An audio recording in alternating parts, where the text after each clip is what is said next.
Hello दोस्तों, कैसे हैं आप लोग। आशा करता हूँ मस्त होंगे, स्वस्थ होंगे आप लोग। आज हम लोग करने वाले हैं चैप्टर नंबर 9 के डिफरेंशियल इक्वेशन। ठीक है ना। ये डिफरेंशियल इक्वेशन बहुत ही इंपॉर्टेंट होता है, ठीक है ना, ऑब्जेक्टिव के लिए और सब्जेक्टिव दोनों के लिए। और देखिए मैं आपको बता दूं, यहाँ से इस जो चैप्टर है ना, आपका एक लॉन्ग क्वेश्चन तो आना ही आना रहता है। तो इसीलिए इस चैप्टर को आप लोग क्या छोड़ना नहीं, ठीक है ना। क्योंकि देखिए अगर आपको लॉन्ग क्वेश्चन अगर बनाना है तो ऑब्जेक्टिव भी आप लोग से निश्चित ही बन जाएगा।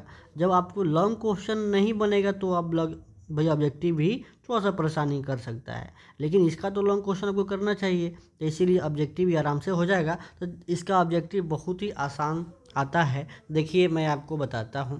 देखिए सबसे पहला ही सवाल आया है कि इसका बताना है कि ऑर्डर और डिग्री क्या होता है। ठीक है, आपके सामने एक डिफरेंशियल इक्वेशन लिख दिया हुआ है। सबसे पहले मैं आपको बता दूं कि ऑर्डर और डिग्री क्या होता है। जैसे मान लो आपके सामने हम अगर ये d y by d x की बात करें, ठीक है, तो यहाँ पे दो बात आता है। एक बात आता है कि ये d y by d x का होल पावर में कितना है, तो कुछ नहीं है, तो क्या है, 1 है। और दूसरा चीज़ ये आता है कि ये डी पे पावर यानी कि ये किस ऑर्डर का डेरिवेटिव है। ये d y by d x है, तो यानी एक बार डेरिवेटिव्स करके लाया गया है, तो इसकी ये फर्स्ट ऑर्डर का डेरिवेटिव है। ठीक है, अगर आपके सामने हम ऐसे लिख दें ये d two i upon d x two, ठीक है ना, तो कुछ नहीं है पावर में, तो इसकी क्या है, 1 है, और डी पे भी पावर क्या है, 2 है, तो इसका ऑर्डर हो जाएगा क्या, 2। और जो पावर में जो होता है ना, जो पावर में होता है उसको हम लोग कहते हैं क्या, डिग्री। क्या कहते हैं, डिग्री। तो इसका डिग्री कितना है, 1। और यहाँ पे कितना है, ऑर्डर भी आपका है आपका 1 और डिग्री भी है क्या, आपका 1। ठीक है, लेकिन अब इक्वेशन दे देगा तो कैसे देखिएगा। तो मैं आपको बता रहा हूँ कि अगर आपको कोई इक्वेशन दिया है, इतना बड़ा कोई इक्वेशन लिख दिया हुआ है, और आपसे उसके बाद पूछ रहा है कि इसका आप बता दीजिए कि ऑर्डर कितना होगा, डिग्री कितना होगा, तो मैं कह रहा हूँ जैसे आप लोग यहाँ पे बताए हैं ना, चाहे समझे हैं, उसी प्रकार से यहाँ से सबसे पहले हाईएस्ट देखिए कि ऑर्डर कितना है। क्योंकि ऑर्डर हमेशा परिभाषित होता है, यानी डी पर पावर, देखिए डी पर पावर कितना होता है यहाँ से यहाँ तक, वहीं आपका ऑर्डर हो जाएगा। देखिए यहाँ से लेकर के यहाँ तक कितना है बताइए उसका आपका ऑर्डर। तो यहाँ पे डी 2 है, यहाँ डी के पावर क्या है, 1 है, और यहाँ भी 1 है। तो यहाँ से यहाँ तक यानी शुरू से लेकर अंत तक जब हम पावर देख रहे हैं डी पर, तो सबसे ज़्यादा ये वाला टर्म है ना, ये वाला टर्म है। अब इस वाला टर्म में देखेंगे कि डी पे पावर 2 है, तो इसके होल पावर में कितना है, इसके होल पावर में कुछ नहीं है, तो क्या है, ये 1 है। यहीं इसका क्या हो जाएगा, डिग्री हो जाएगा। और जो डी पे जो पावर है, ये जो 2 है ना, ये आपका क्या हो जाएगा, आपका ऑर्डर हो जाएगा। तो देखिए क्योंकि जो ऑर्डर होगा ना, उसी का जो हाईएस्ट पावर होता है वही आपका डिग्री कहलाता है। तो ऑर्डर कितना हो जाएगा, 2। ऑर्डर कितना हो जाएगा, 2। और डिग्री तो केवल इसी के लेना होगा, भले ही यहाँ पे 2 दिया हुआ है, लेकिन यहाँ पे ऑर्डर अगर 2 है तो इसी के पावर में वाला क्या होगा, आपका डिग्री हो जाएगा। तो ऑर्डर 2 होगा लेकिन डिग्री 1 होगा। तो कौन सा ऑप्शन है, ऑप्शन नंबर ए है, ऑर्डर 2 और डिग्री 1। ठीक है ना, तो ध्यान से सुन लीजिए। ठीक है ना, ऐसे बहुत सारा सवाल है, आपको ध्यान रखना है। एक और चीज़ मैं आपको बता दूं, ठीक है, यहाँ पे बता देता हूँ। जैसे एक सवाल आपको मैं देता हूँ कि ये d two y upon d x two आप प्लस ये d y by d x का होल पावर 4, ठीक है ना, आप प्लस ये डी थ्री वाई अपन ये डी एक्स थ्री आप प्लस वाई इक्वल टू क्या है, 0। अगर ऐसे लिख दिया तो देखिए मैं पूछ दूँ इसका ऑर्डर कितना है और डिग्री कितना है, तो आपको बताने हैं। तो ऑर्डर देखिए यहाँ से शुरू से लेके अंत तक आप देखिए कि डी पे हाईएस्ट पावर कितना है। तो यहाँ देखो डी यहाँ 3 है और यहाँ कुछ नहीं है, तो 1 है, और यहाँ 2 है, तो सबसे अधिक क्या है, ये 3 है, तो यहाँ इसका ऑर्डर हो जाएगा 3। और डिग्री क्या हो जाएगा, तो डिग्री देखिए कि ये बहुपद है कि नहीं, यानी पोलिनोमियल है कि नहीं है। मतलब अगर ये पोलिनोमियल है तो इसी के जो हाईएस्ट पावर में है, कुछ नहीं है तो पावर में तो वैसे 1 दिख रहा है, तो यही आपका डिग्री हो जाएगा, यानी क्या हो जाएगा, 1। ठीक है, अब एक और मैं बता देता हूँ। नोट में एक बात ज़रूर ध्यान रखिएगा क्योंकि मैं देखो पढ़ा रहा हूँ, डिस्कशन कर रहा हूँ, ये सब्जेक्टिव ऑब्जेक्टिव सब के लिए है। अगर ये जो बता रहा हूँ अगर सीख जाओगे तो कोई सवाल आपसे गलत नहीं होगा। अगर देखो ऑर्डर तो आप बता दोगे आराम से, कभी भी उसमें दिक्कत नहीं होगा। डिग्री में आपको, डिग्री के लिए आपको मैं बता रहा हूँ, सबसे पहले जो ये क्या होना चाहिए, आपका पोलिनोमियल होना चाहिए। अगर पोलिनोमियल है तो डिग्री, अगर पोलिनोमियल परिभाषित है, अगर पोलिनोमियल नहीं है तो परिभाषित नहीं है। अब बताओ पोलिनोमियल कब नहीं होगा, जब dy/dx किसी ट्रिग्नोमेट्रिक फंक्शन के अंदर हो, या किसी फंक्शन के क्या हो, पावर में हो, ठीक है ना, या dy/dx क्या है, उसको रूट से बाहर हम नहीं निकाल सकते हैं, जैसे लॉग में आ गया dy/dx। तो इस केस में ये तीनों केस में जो भी है क्या होता है, आपका नॉट डिफाइंड होता है क्या, डिग्री, ठीक है ना, नॉट डिग्री डिफाइंड होता है, ये डिफाइंड नहीं होता है। समझ में आया? तो आपको ध्यान रखना है। जैसे एक सवाल मैं आपको लिखवा देता हूँ, ये d2y/dx2 आप प्लस ये साइन dy/dx आप प्लस y = 0। तो मैं आपसे पूछता हूँ यहाँ पे इसका ऑर्डर कितना होगा, तो आप जवाब दे सकते हैं कि इसका हाईएस्ट पावर क्या है, और d पे पावर 2 है तो ऑर्डर तो 2 हो जाएगा। लेकिन जब डिग्री की बात करूँ, घात की बात करूँ, तो देखिए ये साइन के अंदर में एक आ गया है फंक्शन, इसीलिए इसका जो डिग्री है क्या है, नॉट डिफाइंड है। क्या है ये, नॉट डिफाइंड है, ठीक है ना। तो आशा करता हूँ कि अब डिग्री और ऑर्डर से जो भी ऑब्जेक्टिव आएंगे आप बना दीजिएगा, कोई आपको दिक्कत नहीं होगा। और भी सवाल आगे मिलेगा आपको, ध्यान से सुनिए। देखो हर प्रकार के सवाल को हम डिस्कस करते हुए चल रहे हैं ताकि आपको किसी प्रकार के सवाल में दिक्कत ना हो, ठीक है ना। और ये वीडियो देखने के बाद ऑब्जेक्टिव और सब्जेक्टिव, ठीक है ना, ये दोनों आपको आ जाएगा, ठीक है। तो इसीलिए इत्मीनान से देखिए, समय दीजिए इसमें, ठीक है ना, और आराम से देखोगे ना, मैं कह रहा हूँ आपसे आराम से बन जाएगा, ठीक है। तो चलिए भाई, अगला सवाल है द इंटीग्रेटिंग फैक्टर। देखिए अगला सवाल है, देखो मैं बताता हूँ इंटीग्रेटिंग फैक्टर, इसकी चर्चा कर रहा हूँ। इंटीग्रेटिंग फैक्टर क्या होता है, इंटीग्रेटिंग फैक्टर क्या होता है, ठीक है। तो इंटीग्रेटिंग फैक्टर को हम हिंदी में कहते हैं समाकलन गुणांक। क्या कहते हैं ये, समाकलन गुणांक। क्या कहते हैं, समाकलन गुणांक कहते हैं, ठीक है ना। तो ये तो हो गया समाकलन गुणांक। अब यहाँ पे एक चीज़ आपको ध्यान रखना है, समाकलन गुणांक कहते किसको है, इसको शॉर्टकट में हम लोग IF से सूचित करते हैं। और यहाँ पे ये दो मैं लिखवा रहा हूँ, ये फॉर्मूला आपको याद कर लेने हैं, और इस पे से ऑब्जेक्टिव आता ही आता है, इसको ध्यान से देख लीजिएगा। सबसे पहला टाइप है कि dy/dx आप प्लस ये py = q का रूप में एक फंक्शन होता है। एक और फंक्शन होता है ये dx/dy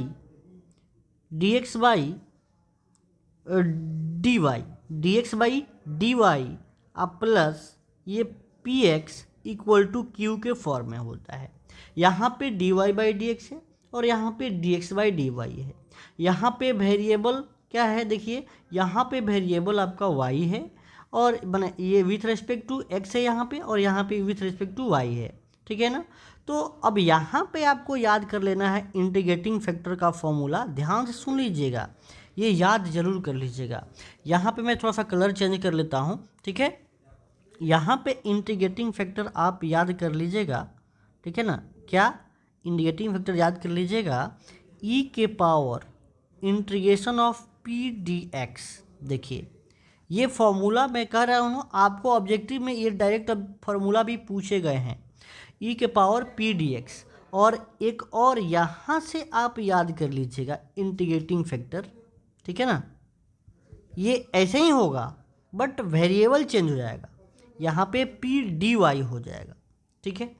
या अगर ये y के रेस्पेक्ट में डिफ्रेंशिएट होगा तो यहाँ पे dy होगा, और यहाँ x के रेस्पेक्ट में डेरिवेटिव्स होगा तो बताइए क्या हो जाएगा, आपका p/dx हो जाएगा। यानी वेरिएबल को ध्यान में रखना है।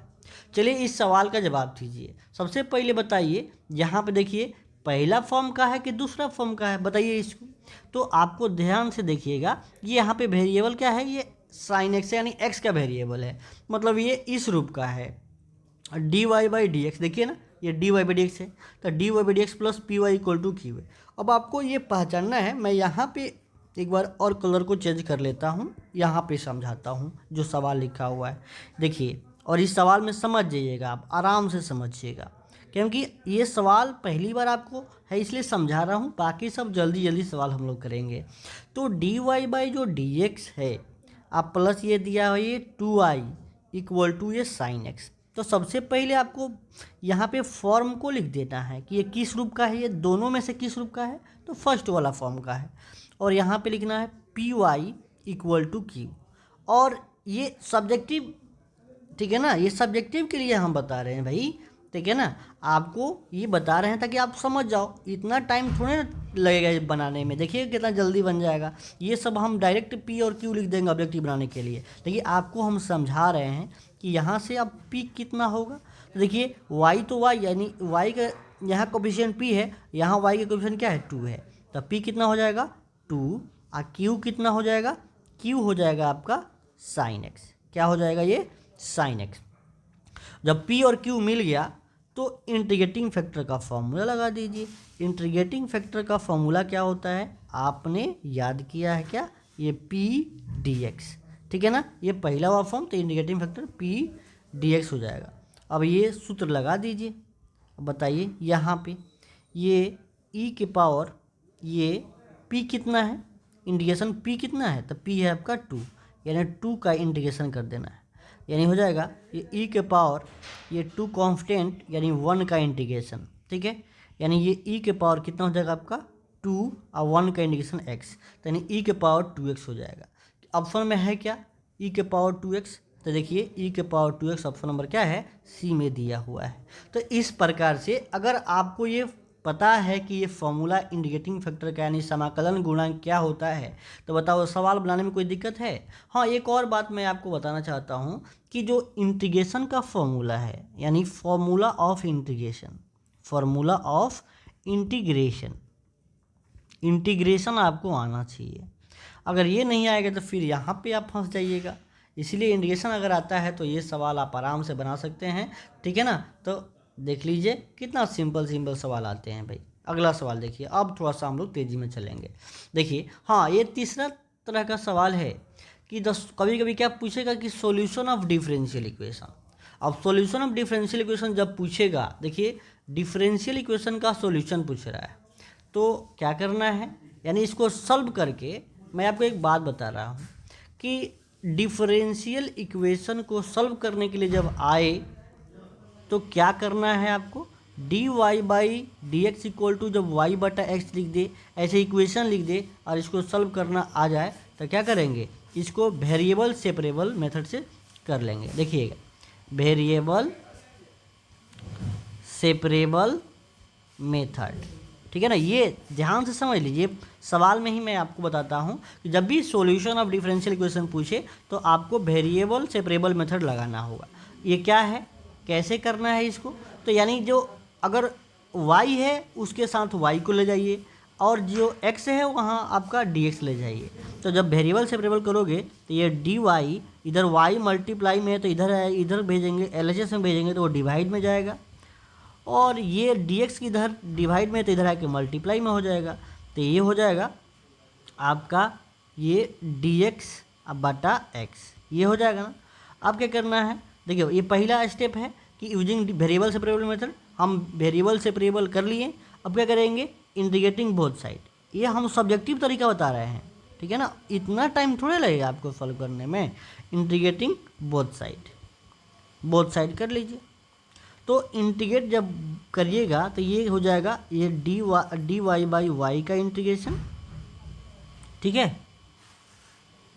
उसके बाद इक्वल टू इंटीग्रेशन ऑफ आपका D x by x.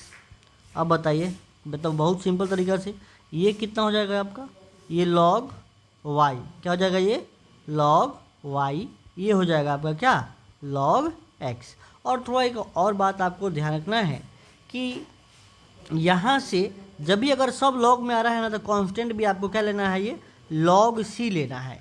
Constant क्या है, जैसे इंटीग्रेशन करने के बाद कांस्टेंट लगाते हैं ना, तो यहाँ पे लॉग के रूप में ही ले लीजिएगा। जैसे मान लो हम log 2 अगर आपको समझाने के लिए लिख दें तो log 2 तो कांस्टेंट है ना, तो log में कांस्टेंट को ले सकते हैं, कोई दिक्कत नहीं है।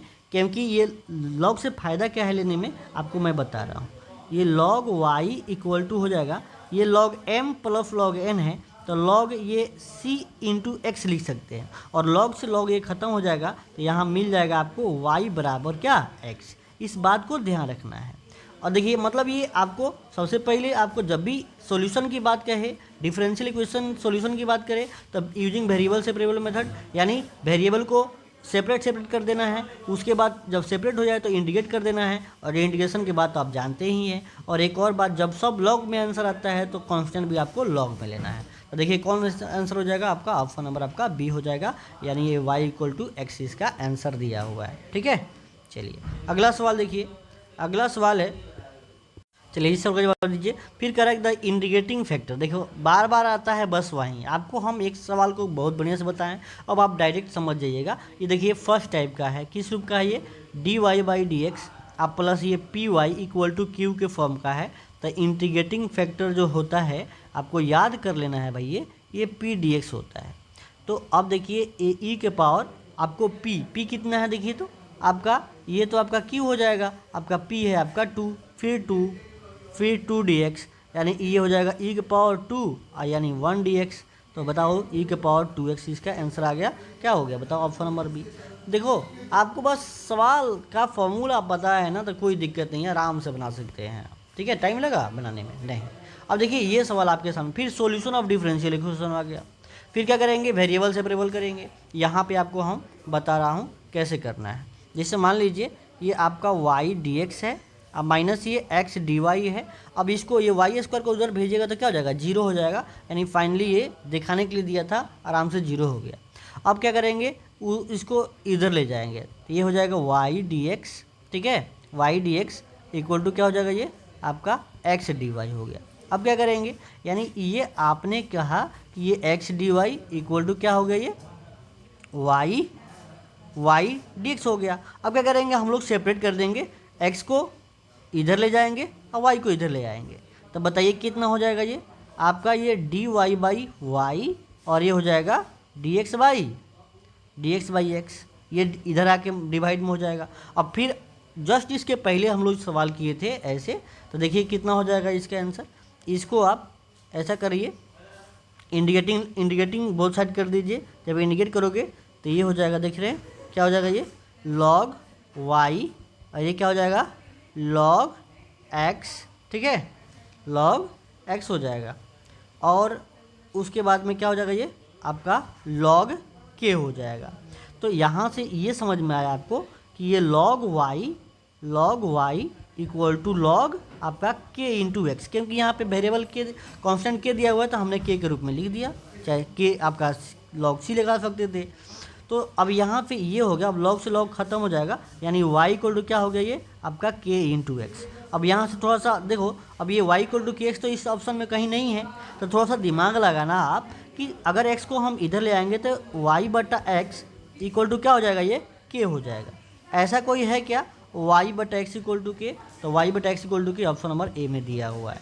ठीक है ना, तो ऐसे सवाल को आप कर सकते हैं। ठीक है, चलिए नेक्स्ट सवाल करते हैं। देखिए जब सवाल आप करिएगा ना तब सब बहुत इजी हो जाएगा, बट इसको ध्यान से अगर देख लीजिएगा तो एक भी क्वेश्चन मिस नहीं होगा आपका, आप डिफरेंशियल इक्वेशन का हर एक सवाल बना के आओगे आप। ठीक है ना, तो अब देखो, अब फिर अगला पहला सवाल की तरह कि ऑर्डर ऑफ डिफरेंशियल इक्वेशन, अब ऑर्डर ही पूछा है, जहाँ पे डिग्री नहीं पूछा हुआ है, तो ऑर्डर तो आप देख के बता दोगे। यहाँ से शुरू से अंत तक डी पे हाईएस्ट पावर कितना है, तो यहाँ 2 है और यहाँ 1 है, तो हाईएस्ट कितना है, 2 है, तो इसका आंसर फटाक से मार दीजिए क्या, आपका 2, कोई दिक्कत नहीं होगा। ठीक है, नेक्स्ट सवाल देखिए, सॉल्यूशन ऑफ डिफरेंशियल इक्वेशन। देखो जब भी सॉल्यूशन का है ना, तो वहाँ वेरिएबल सेपरेबल लगाइए, आप आराम से आंसर पाइए। सब सवाल वैसे ही लगभग आ रहा है। देखिएगा इसको थोड़ा मैं इसको सॉल्व कर रहा हूँ, ये x dy आप plus y dx equal to 0 हो गया। अब क्या करेंगे, इसको आप इधर ले आइए, तो ये हो जाएगा x dy इक्वल टू क्या हो जाएगा, ये माइनस y dx। अब यहाँ पे y को इधर ले आइए, x को इधर ले आइए, तो ये हो जाएगा ये dy by y equal to क्या हो जाएगा, ये माइनस हो जाएगा ये डी एक्स बाई एक्स, ये डी एक्स बाई एक्स हो गया।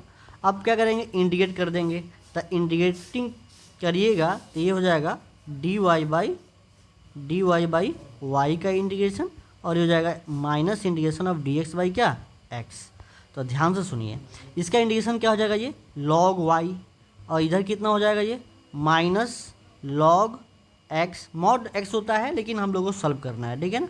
तो यहाँ पे क्या लगा देते हैं, ये आपका क्या, ये लॉग कांस्टेंट लगा देते हैं, यहाँ पे के दिया हुआ है तो सिंपल सी बात है, ये देख लीजिए क्या हो जाएगा लॉग वाई, इधर ले आते हैं इसको प्लस लॉग क्या एक्स, इधर लॉग के रहने देते हैं, ठीक है, क्योंकि ये इधर आके प्लस हो जाएगा।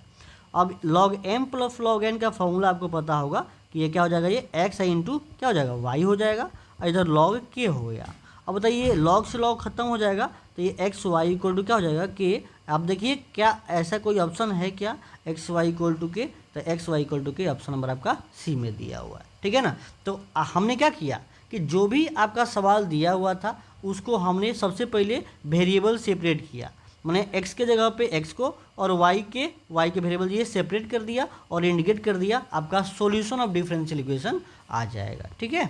चलिए नेक्स्ट सवाल करते हैं, द इंटीग्रेटिंग फैक्टर। देखिए बहुत सवाल इसी में घूमता है, सवाल क्या क्या पूछेगा, सबसे पहले आपका डिग्री वाला सवाल रहेगा, फिर दूसरा इंटीग्रेटिंग फैक्टर वाला सवाल रहेगा, तीसरा कि डिफरेंशियल आपका सॉल्यूशन ऑफ डिफरेंशियल इक्वेशन का। बस इसी 3 टाइप के सवाल आते हैं और ये तीनों के तीनों सवाल रहता ही रहता है, और एक नहीं आपका 6 7 सवाल रहेगा, 2 इसका रहेगा, 2 इसका रहेगा, 2 इसका रहेगा, ऐसे डबल रहेगा, ठीक है ना। और इस चैप्टर से एक लॉन्ग क्वेश्चन तो रहता ही रहता है, तो भाई जब लॉन्ग क्वेश्चन बनेगा तो ऑब्जेक्टिव क्यों नहीं बनेगा भाई, आराम से बनेगा, ठीक है ना। तो इस बात को ध्यान रखना है। तो अब इसका डिफरेंशियल इक्वेशन की किस रूप का है बताइए। अब देखिए जब इसको हम यहाँ पे लिखते हैं ये x d y by d x minus y equal to क्या, ये 2x स्क्वायर। अब यहाँ देखिए x यहाँ पे केवल d y by d x होता है, तो x को डिवाइड कर दिए सब में, तो हो जाएगा ये d y by d x minus y बटा एक्स इक्वल टू ये 2x स्क्वायर बटा क्या x। यानी अब ये किस रूप का आ गया, ये आ गया ये d y by d x और माइनस 1 बटा एक्स आई इंटू वाई, मैंने सेपरेट कर रहा हूँ, और एक्स एस कट जाएगा तो ये हो जाएगा 2x। अब यहाँ पे आपको p मिल गया कितना, p मिल गया -1 बटा एक्स और q मिल गया 2x। लेकिन अब बताओ, मैं आपको समझाने के लिए लिख रहा हूँ ना, तो हम तो भाई मैंने 30 सेकंड के अंदर इस सवाल को बना देता हूँ।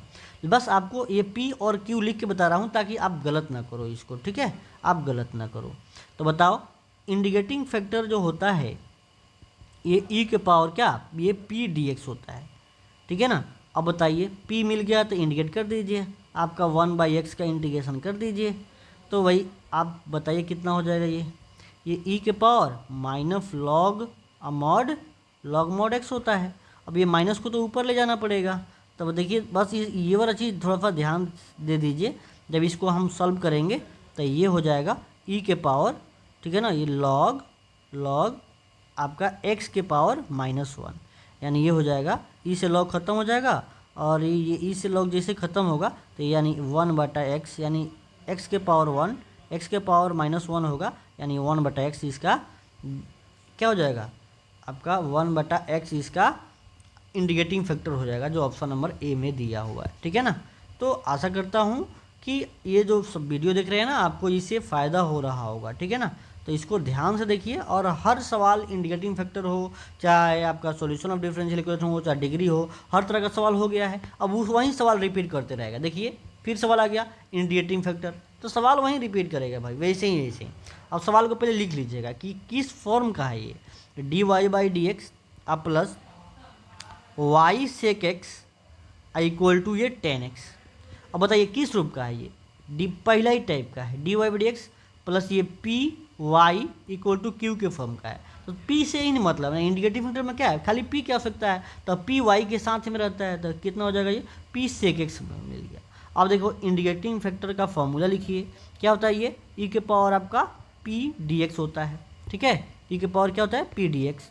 तो बताइए कितना हो जाएगा, ये ई के पावर पी कितना है आपका सेक एक्स है, क्या है ये सेक एक्स है, देखें ना यहाँ पे सेक एक्स, तो सेक एक्स का इंटीग्रेशन बताइए कितना हो जाएगा। तो सेक का इंटीग्रेशन आपको पता होगा क्या हो जाएगा, ये लॉग मॉड ये sec x plus tan x, क्या होता है ये log mod sec x plus tan x, इसे लॉग खत्म, यानी हो जाएगा ये सेक एक्स अब प्लस टेन एक्स, इसका आंसर हो जाएगा। देख रहे हैं ना, ऑप्शन नंबर देखो आंसर भी दिया हुआ है, तो ऑप्शन नंबर क्या हो जाएगा ए। बस आंसर देने से मतलब नहीं है भाई, आपको मेथड आना चाहिए। तो इंटीग्रेटिंग फैक्टर का फॉर्मूला अगर याद है बताओ तो सवाल करने में ज़्यादा परेशानी होगी, कुछ नहीं। चलो भाई, अगर मैं आपको देखो हम समझाने के लिए इतना बता रहा हूँ, क्या आपको अगर परीक्षा में आएगा तो इतना टाइम लगेगा?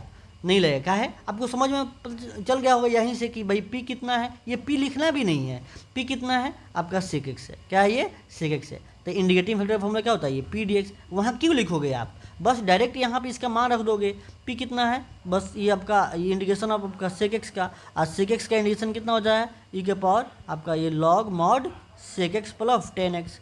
अब बताओ ई से लॉग ये खत्म, बस sec x plus tan x. बस लिखने में आपको समझाने के लिए टाइम लग रहा है, लेकिन वहाँ पे समझ में आ जाएगा, बस sec x plus tan x दिमाग में आया और आंसर आप मार दीजिएगा, ठीक है ना, इतना तेज होगा। अब देखिए फिर इंडिकेटिंग फैक्टर, देखो इसी में सवाल घूमेगा भाई। तो इतना ना सवाल आपके सामने हम रख दिए हैं कि इतना सवाल कर लोगे तो कोई सवाल इसका नहीं छूटेगा भाई, देख रहे हैं। देखो फिर वही सवाल आ गया। अब बताओ हम जल्दी बाजी में करेंगे, यहाँ बताओ पी कितना है, पी बताओ आपका माइनस कॉस एक्स, और इंडिकेटिंग फैक्टर का फॉर्मूला होता है, वहाँ पे आपको लिखने की आवश्यकता भी नहीं है, बस ई के पावर किसका इंडिकेशन, पी का इंडिकेशन। तो पी कितना है माइनस कॉस एक्स। तो बताओ माइनस बाहर, ये ई के माइनस बाहर और कॉस एक्स का इंटीग्रेशन, हम तो लिख रहे हैं तब ना टाइम लग रहा है। अब ये माइनस बाहर और कॉस का इंटीग्रेशन कितना हो जाएगा बताओ तो, कॉस का इंटीग्रेशन होता है ये साइन एक्स, तो ई के पावर माइनस साइन एक्स। देखो ये इंटीग्रेशन गलती मत करना भाई, फार्मूला आपको याद रहना चाहिए भाई। साइन एक्स का इंटीग्रेशन साइन एक्स का इंटीग्रेशन क्या होता है, साइन एक्स का इंटीग्रेशन होता है क्या आपका माइनस कॉस एक्स, ठीक है। और कॉस एक्स का जो इंटीग्रेशन होता है ना, वो याद रखना, क्या आप कन्फ्यूज मत होना प्लस माइनस में। तो कॉस का कितना होता है ये साइन एक्स, देखिए तो माइनस पहले से बाहर था और ये कॉस एक्स का साइन एक्स हो गया, तो ये के पावर माइनस साइन एक्स हो गया, इसका आंसर ऑप्शन नंबर क्या ए जाएगा, ठीक है। तो देखिए कितना इजी सवाल है, टाइम थोड़ी लगेगा। अब देखिए अगला तरह का सवाल है, मैंने बताया कि सवाल तीन तरह का पहले, और एक सवाल होता है होमोजीनियस डिफरेंशियल इक्वेशन का। एक तो डिग्री का रहेगा, एक डिग्री का रहेगा, दूसरा रहेगा ऑर्डर का, तीसरा रहेगा इंटीग्रेटिंग फैक्टर का, ठीक है। चौथा सवाल रहेगा आपका सॉल्यूशन ऑफ डिफरेंशियल इक्वेशन, और पांचवा रहेगा क्या होमोजीनियस डिफरेंशियल इक्वेशन का। ये बस ये 5 टाइप के आपका अगर सेपरेट कर दे, क्योंकि ये दोनों सेम है, और ये 3-4 टाइप के सवाल बनते हैं ये, ठीक है ना। तो बताइए अब ये होमोजीनियस तो देखते ही बन जाता है। मैं आपको एक शॉर्ट ट्रिक बताता हूँ, अगर मैं आपसे पूछ दे कि बताइए कि निम्न में से कौन होमोजीनियस है, तो देखिए सबसे पहले पावर को आप जोड़ के देखिएगा हर टर्म का। देखो एक ये टर्म है, एक ये टर्म है, और एक ये टर्म है, ठीक है। तो यहाँ पे पावर 2 और y पे कुछ नहीं तो क्या है 1 है, तो 2 और 1 मन में जोड़िएगा तो कितना होगा ये 3, ठीक है ना। 2 1 3, और यहाँ पे पावर कितना है 3, तो यहाँ मिला के 3, यहाँ भी 3 और यहाँ भी 3। पहला ही ऑप्शन मिल गया कि हर जगह 3 है, तो वहीं सेम है। होमो का मतलब होता है, ठीक है ना, सेम, ठीक है ना, सेम रहेगा तो आपका मार दीजिए, उसका आंसर वही होगा। बाकी सब में देख लीजिएगा सब अलग अलग होगा। यहाँ पे 1 और 1 जोड़िएगा तो 2 मिलेगा, ठीक है ना, तो यानी तो 2 और यहाँ पे 4, तो पहले ऑप्शन नहीं होगा ये। सी देखिए यहाँ पे पावर 1, यहाँ पे पावर 1 और यहाँ पे पावर 1, ठीक है ना, और यहाँ पे पावर इस टर्म में देखिए तो ई पावर में क्या है 0 है, क्या है 0 है, यानी सबसे पहले ही दिख गया कि आपका ये सेम होमोजीनियस नहीं है। यहाँ देखिए 1, यहाँ देखिए 1 और यहाँ देखिए 2, तो ये भी आपका होमोजीनियस नहीं है। समझ में आया ना। तो होमोजीनियस का मतलब क्या, पावर हर जगह सेम होना चाहिए।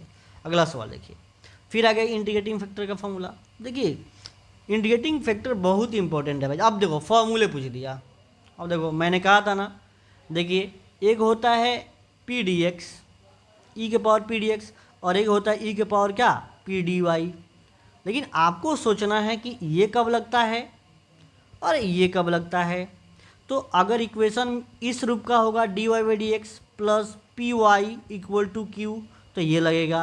अगर ये dx उल्टा दिया हुआ है dx/dy आप प्लस ये px इक्वल टू q, तो आपका ये वाला लगेगा। तो बताओ ये dy/dx वाला फॉर्म का है ना, तो dy/dx यानी फर्स्ट टर्म का जो आप रेगुलर है, तो यानी e के पावर p dx, तो क्या हो जाएगा e के पावर p dx, e के पावर p dx। देख रहे हैं ना, ये अलग चीज़ हो गया, देख रहे हैं ना, e के पावर में p और dx अलग है, ये क्या है e के पावर में है p dx, तो ऑप्शन में क्या हो जाएगा b हो जाएगा। भाई दोनों में अंतर है, भाई ये दोनों में अंतर है, ध्यान से देख लीजिएगा आपको समझ में आ जाएगा।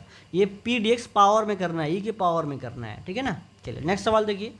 अब देखो डिफरेंशियल इक्वेशन का क्या बताना है, ऑर्डर बताना है और डिग्री बताना है। तो ऑर्डर और डिग्री कैसे बताओगे, बताओ।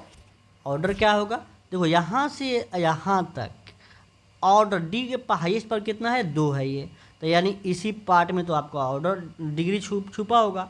तो ऑर्डर है आपका 2 और इसी के पावर में जो होगा वही डिग्री होगा, ठीक है ना। तो ऑर्डर है 2, ऑर्डर है आपका क्या 2 और डिग्री है कितना, इसी के होल पावर में कितना है आपका 3 है, तो आपका 3 हो जाएगा। तो 2 और 3 order 2 degree 3, order 2 degree 3, option number आपका ए दिया हुआ है, ठीक है ना।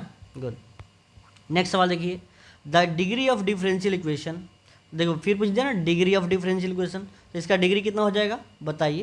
तो देखिए पहले तो ऑर्डर ज्ञात करना है, तो ऑर्डर इससे कितना होगा, शुरू से लेकर डी के हाईएस्ट पावर देखिए, तो डी के पावर यहाँ पे 2 है और यहाँ पे 1 है, तो भाई हमको हाईएस्ट ऑर्डर चाहिए, तो ये 2 हो जाएगा। और जो आपको ऑर्डर आया है ना उसी का हाईएस्ट पावर देखिए, यहाँ पे कुछ नहीं है तो क्या है 1 है, तो इसका डिग्री कितना हो जाएगा आपका डिग्री 1, तो ऑप्शन नंबर क्या हो जाएगा ये। देखें आपको देखना आ गया होगा, ऑर्डर का जो ऑर्डर वाला जो टर्म होगा वो इसी का हाईएस्ट पावर लेना है। देखो फिर इंडिकेटिंग फैक्टर का सवाल आ गया, तो इंडिकेटिंग फैक्टर का सवाल आ गया तो क्या करिएगा, देखिए अब इसको थोड़ा सा सॉल्व कर लीजिए, आपको डायरेक्टली थोड़ा सा सॉल्व करना पड़ेगा। ये cos स्क्वायर x dy/dx अब प्लस y इक्वल टू क्या, ये 10x दिया है ना। अब यहाँ पे केवल dy/dx होता है, तो सेपरेट करेंगे तो dy/dx और cos स्क्वायर से सब में भाग कर दीजिएगा, तो ये y अब बटा cos स्क्वायर x अब बटा ये 10x बटा cos स्क्वायर x हो गया। जब सेपरेट करेंगे तो ये dy/dx अब प्लस ये sec square x into y equal to ये sec स्क्वायर x गुने 10x, ये हो गया। अब ये आपको समझ में आ गया कि किस रूप का है, ये dy/dx प्लस ये py इक्वल टू q के फॉर्म का है। लेकिन इंटीग्रेटिंग फैक्टर में तो पता है केवल p की आवश्यकता है, तो p dx होता है, तो e के पावर p कितना है भाई sec स्क्वायर, आपको दिख रहा है ना भाई sec स्क्वायर x, और sec स्क्वायर x का तो आपको इंटीग्रेशन पता ही होगा, तो e के पावर ये 10x, e के पावर ये 10x अब प्लस वो हो जाएगा e के पावर 10x, तो e के पावर 10x आपको ऑप्शन नंबर ए में ही दिया गया है, ठीक है ना। चलिए तो देखिए बहुत इजी है भाई ये डिफरेंशियल इक्वेशन के ऑब्जेक्टिव, बस ध्यान से देखिए। फिर सॉल्यूशन आ गया, तो सॉल्यूशन में तो भाई एक ही काम करना है, सेपरेट करना है। तो देखिए कितना इजी सवाल है ये, 1 प्लस एक्स स्क्वायर है इंटू डी वाई, और ये 1 प्लस वाई स्क्वायर है इंटू में डी एक्स। अब देखो इसको इधर ले चलो y की तरफ, इसको इधर ले चलो, तो क्या हो जाएगा ये डी वाई बटा 1 प्लस वाई स्क्वायर, ये वेरिएबल सेपरेबल कर रहे हैं हम, ये डी एक्स बटा ये डी एक्स बटा 1 प्लस एक्स स्क्वायर। अब इंडिकेट कर देंगे, इंडिकेट करने के बाद समझ में आया ये tan इनवर्स x का सवाल बन रहा है, किस सॉरी डी एक्स बटा 1 प्लस वाई स्क्वायर किस क्या बन रहा है, ये बन रहा है आपका ये tan इनवर्स x, क्या बन रहा है ये tan इनवर्स x, और ये क्या बन रहा है आपका ये tan इनवर्स y, ये tan इनवर्स क्या बन रहा है ये x, tan इनवर्स y, और ये बन रहा है क्या ये tan इनवर्स x, ठीक है। तो ये हो गया। अब हम लोग को क्या करना है, ये tan इनवर्स y हो गया, अब प्लस कॉन्स्टेंट लगा दीजिए। उसके बाद में अब ऐसा तो कोई ऑप्शन में दिख नहीं रहा है, ये the solution of differential equation, इसका क्या हो जाएगा देखते हैं इसका थोड़ा सा, ठीक है। तो ये हो गया, अब इसको हम इधर ले आते हैं, कैसे, तो ये tan इनवर्स आपका y अब माइनस क्या हो जाएगा ये tan इनवर्स x। थोड़ा सा आपको दिमाग लगा दिया है इधर, आपको क्या करना है ऑप्शन जब नहीं मैच कर रहा है ना, देखो इन्वर्स तो कहीं दिया नहीं है, तो आप इन्वर्स तो पढ़े हो ना, 12th वाले हो आप, तो इसलिए tan inverse x plus tan inverse x minus tan inverse y का फॉर्मूला पढ़े होइएगा। ये वाई माइनस एक्स अब बाटा 1 प्लस ये हो जाएगा एक्स गुना वाई इक्वल टू क्या हो जाएगा ये सी। अब 10 को इधर ले आएंगे तो ये हो जाएगा वाई अब माइनस एक्स अब बाटा 1 प्लस ये एक्स वाई इक्वल टू ये हो जाएगा 10c। उसके बाद में अब ये 10c तो एक कांस्टेंट होता है, तो इसके बदले में हम क्या लगा देंगे, कांस्टेंट लगा देंगे, तो ये हो जाएगा y minus x equal to, ये तो 10c एक कांस्टेंट है तो कांस्टेंट को के मान लेते हैं, और ये हो जाएगा क्या चीज़, ये हो जाएगा आपका 1 इंटू ये 1 प्लस एक्स गुना वाई। तो वाई माइनस एक्स कहीं दिया है क्या, y minus x equal to k into 1 plus x y minus x equal to option number d दिया हुआ है, ठीक है ना। तो अगर आपको ऐसा ऑप्शन में ना देखे तो थोड़ा सा आपका देखिए इन्वर्स आ गया, तो भाई सूत्र लगा रखा है, कौन सा सूत्र लगाया था ये, tan inverse x minus tan inverse y, ये तो आप लोग रटे हुए हैं। क्या होता है ये, tan inverse x plus y अब बटा 1 माइनस एक्स वाई, दिख रहा है ना। और ये फिर ये प्लस वाला है, अगर ये माइनस रहता है तो ये प्लस कर लीजिए, अगर यहाँ पे अगर माइनस रहता है तो यहाँ पे माइनस और यहाँ पे प्लस कर लीजिएगा, ये जानते हैं हम। चलिए भाई नेक्स्ट सवाल करते हैं। आगे ना सवाल देखिए, द इंटीग्रेटिंग फैक्टर, फिर फार्मूला आ गया। अब ये उल्टा वाला एक बार पूछ दिया है, देखो डी एक्स बटा डी वाई, तो उल्टा किया था हमने, उल्टा देखो पहले आपने याद किया था क्या पी डी एक्स, तब सीधा था, तो अब ये उल्टा कर दिया है तो हमने भी उल्टा कर देना है डी पी डी वाई। तो भाई देखो पहले ऑप्शन में पी डी एक्स है तो ये तो गलत हो जाएगा, इसके लिए गलत हो जाएगा, पी डी वाई ई के power P D why option number आपका हो जाएगा बी हो जाएगा। ये सब सवाल देखते ही आंसर आना चाहिए भाई। चलिए आइए, बहुत मस्त सवाल है, ठीक है ना। तो the solution of d y by d x equal to 1 plus x plus y plus x y. तो मैं यहाँ पे बता देता हूँ इसको, देखिए क्या इसको आप ऐसे लिख सकते हो क्या, d y by d x equal to ये 1 प्लस एक्स, ठीक है, और यहाँ पे हमने 1 कॉमन कर लिया, और यहाँ पे लिख सकता हूँ ये, यहाँ से जब y, यहाँ से y बाहर निकल जाए तो y इंटू 1 प्लस क्या हो जाएगा, ये x बचेगा। अब यहाँ पे 1 प्लस एक्स, यहाँ पे 1 प्लस एक्स कॉमन निकाल लेते हैं, तो ये d y by d x equal to हो जाएगा, ये 1 प्लस एक्स जब कॉमन निकाल लेंगे तो यहाँ पे बचेगा 1 और यहाँ पे बचेगा y। तो बात बताइए अब क्या करेंगे, वेरिएबल सेपरेबल, तो ये डी वाई बटा 1 प्लस वाई, इधर हो जाएगा क्या, ये 1 plus x into D x. अब इंडिकेट कर देंगे, ठीक है ना, तो ये हो जाएगा तो लॉग 1 प्लस वाई, और ये हो जाएगा 1 का इंटीग्रेशन x और x का इंटीग्रेशन एक्स स्क्वायर बाई 2, आप प्लस कांस्टेंट लगा दीजिए। ऐसा कोई ऑप्शन में है क्या बताइए, log 1 plus y equal to x plus x square by 2 plus के ऑप्शन नंबर बी। देखिए बहुत मस्त सवाल है, ठीक है ना। सॉल्यूशन कहा है, डिफरेंशिएशन तो है, देखिए डिफरेंशियल इक्वेशन का सॉल्यूशन कह दे, इंडिकेटिंग फैक्टर कह दे, तो समझ जाना है क्या है, ये डिफरेंशियल इक्वेशन का सवाल है, ठीक है ना। नेक्स्ट सवाल देखिए, indicating factor, again indicating factor का सवाल आ गया, बताइए तो क्या हो जाएगा। देखिए ये ई के पावर पी डी एक्स, हम डायरेक्ट बना रहे हैं इसको, देख रहे हैं कितना समय लग रहा है। पी की जगह पे क्या है 1 बटा एक्स लिखा हुआ है, तो ठीक है 1 बटा एक्स लिखा हुआ, तब पी ये लॉग मॉड एक्स हो गया, इसी लॉग ख़त्म, एक्स इसका आंसर होगा, तो क्या हो जाएगा ऑप्शन नंबर ए दिया हुआ। कितना टाइम लगा भाई, बस सूत्र याद है रखिए, आंसर आ गया, ठीक है। और देखिए इसका द जनरल सॉल्यूशन, देखिए general solution of differential equation, ठीक है। तो जनरल सॉल्यूशन, अब ये सवाल थोड़ा सा मस्त है, देखिएगा ये d y by d x, पहले तो हम सॉल्यूशन कह देगा तो वेरिएबल सेपरेट करना है, ठीक है ना। ये ई के पावर ये एक्स प्लस वाई लिखा हुआ है, तो मैं इसका एक आपको तरीका बताता हूँ, ये एनसीईआरटी में दिया हुआ है ऐसा कॉन्सेप्ट। ये ई के पावर एक्स गुने ई के पावर वाई लिख सकते हैं क्या इसको, क्योंकि जब तक ये अलग अलग एक्स और वाई को अलग नहीं करेंगे तो ये वेरिएबल सेपरेबल नहीं होगा। अब ये एक्स वाले के पास वाई वाले के पास वाई को ले जाइए, एक्स वाले के पास एक्स को ले जाइए, तो देखिएगा ये डी वाई अब बटा ये ई के पावर वाई हो गया, ये क्या हो जाएगा, ये ई के पावर एक्स और ये डी एक्स हो गया। इंटीग्रेशन लगा दीजिए, तो इंटीग्रेशन लगाइएगा तो हो जाएगा ये ई के पावर वाई ऊपर जाएगा ना, तो ई के पावर माइनस वाई और ये हो जाएगा क्या डी वाई, इधर कितना हो जाएगा ये ई के पावर एक्स डी एक्स। अब इंटीग्रेशन तो वही पता है, तो ई के पावर वाई का इंडिकेशन क्या होता है, ई के पावर वाई डिवाइड हो जाएगा -1 से, क्योंकि इंडिकेशन में डिवाइड होता है कांस्टेंट से, क्योंकि वाई के कोफिशिएंट कितना है आपका 1 है भाई, -1 है। और यहाँ पे कितना हो जाएगा ई के पावर एक्स का ई के पावर एक्स, आप प्लस के लगा दीजिए, तो बता दीजिए इसका आंसर हो जाएगा क्या, बताइए तो। ये हो जाएगा ई के पावर एक्स, क्या हो जाएगा ये, सॉरी ये माइनस ई के पावर वाई इक्वल टू हो जाएगा ये ई के पावर एक्स आप प्लस के। तो सब इधर ले आइएगा तो इधर जीरो हो जाएगा, ये ई के पावर एक्स आप प्लस ई के पावर वाई इक्वल टू क्या हो जाएगा, ये के हो गया, सॉरी ये प्लस में के क्या हो गया, ये प्लस के हो गया। मिटा देते हैं उसको, जब देखिएगा तो यहाँ पे क्या हो जाएगा आपका के हो जाएगा इक्वल टू 0।